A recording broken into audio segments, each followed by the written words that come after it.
আসসালামু আলাইকুম। আমরা দেখতে পাচ্ছি একজন ক্যান্সার রোগী, উনি পরিপূর্ণভাবে সুস্থ। আপনারা ওনার মুখ থেকে শুনেন স্যারের কাছে আসার পরে ওনার উন্নতিটা। আসসালামু আলাইকুম। আমার নাম মোহাম্মদ সিরাজ মিয়া। আমার গ্রামের বাড়ি হইল মজিদপুর, থানা হইল জগন্নাথপুর, জেলা সুনামগঞ্জ। তো আমি বিগত 12-13 বছর আগে আমি অসুস্থ হয়েছিলাম। তো অসুস্থ হওয়ার পরে প্রথম পর্যায়ে আমি গ্রাম্য চিকিৎসক চিকিৎসা করছি। যে চিকিৎসাটা গ্রাম্য চিকিৎসক বলতে কইছে যে আমার জন্ডিস হয়েছে। তো এতে আমার 2 মাস সময় নষ্ট হয়েছে। নষ্ট হওয়ার পরে আমি গেলাম এলোপ্যাথি ডাক্তারও। আমি সিলেট গেলাম। সিলেট যাওয়ার পরে আমি গিয়ে দেখাইলাম মধুসূদন সাহা, উনি একজন ভালো ডাক্তার বিশেষজ্ঞ। তো উনারে দেখাইলাম। দেখানোর পরে উনি আমার রিপোর্ট করলেন, চেক করলেন, কইরা ওষুধ দিছেন। তবে ওষুধে কোনো ফলাফল আমি পাইলাম না। এরপরে একের পর এক ডাক্তার বদলাইতেও আছি। জাহাঙ্গীর আলম, এমএলএ সিলেট প্রায় আমি অন্তত বিশেষজ্ঞ ডাক্তার যারা আছেন ক্যান্সার, মানে এরারে সবরে দেখাই দিছি। তো আমার ধরা পড়ছে, মানে রিপোর্টও ধরা পড়ছে ব্লাড ক্যান্সার হয়ে গেছে। তো আমি সিলেটের সব ডাক্তারও ব্লাড ক্যান্সার বিশেষজ্ঞ যারা আসলা সবরে দেখাইছি। দেখানোর পরে কোনো উন্নতি হয় না। তো ওরা আমার পরামর্শ দিলেন আমি মাদ্রাজ যাওয়ার জন্য।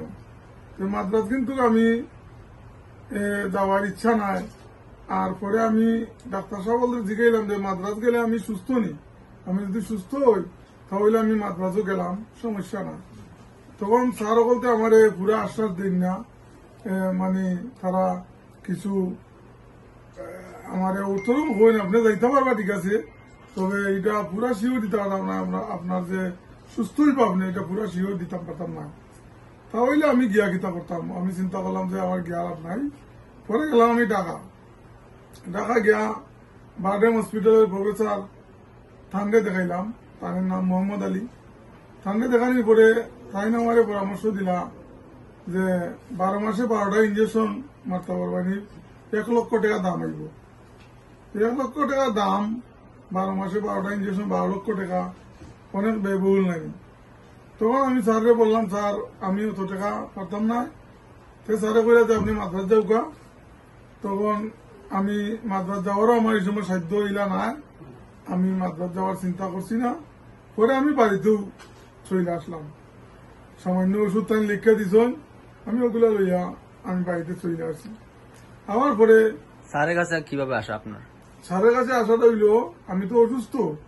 শূন্যারই আমার এক পুত্রা, আমার আত্মীয়, উনির বাড়ি শিলাউড়া, আমার গ্রাম থেকে প্রায় 5-6 কিলোমিটার দূরে। তো উনি গেছে আমার দেখতো। তো দেখাত গেছে বাদে এই আমার দেখি কইল, তাহলে আপনি একটা কাজ করুন, আপনি ও স্যারের নম্বর এসএম সারোয়ার স্যারের কথা উনি বললেন আমারে যে আপনি এসএম সারোয়ার করে একজন ডাক্তার সাহেব আছেন হোমিওপ্যাথি, যে আপনি ওখানে যাইতে পারেন। ওখানে আমিও গেছিলাম। আমার 2টা কিডনি ড্যামেজ হয়ে গেছিলি। তো আমার 2টা কিডনি আল্লাহর মধ্যে ভালো হয়েছে। এরপরে আমার গ্রামও আরো 5-7 জন ক্যান্সার রোগী ভালো হয়েছে। তো তাহলে আপনি ওখান থেকে যাও করি। পরে আমি পুত্রা গেলাম, পুত্রা আপনি আমার দেখা, স্যারের নম্বর দেখা, স্যারের লগে আমি একটু আলাপ করি। আলাপ করে যদি যাওয়া লাগে তাহলে আপনি আমার লগে যাইতে হবে। আমি তো চেম্বার চিনতাম না, হবিগঞ্জ থানার চেম্বার এটা, ঢাকা চেম্বার এটা। এখন তো আমার যাইতে হইলে আমার লগে যাইতে হইবে। তখন পুত্রা কইলা ঠিক আছে, তাহলে আমি যাওয়ার যদি লাগে আমি যাই, মানে আপনি ওখানে যাওকা।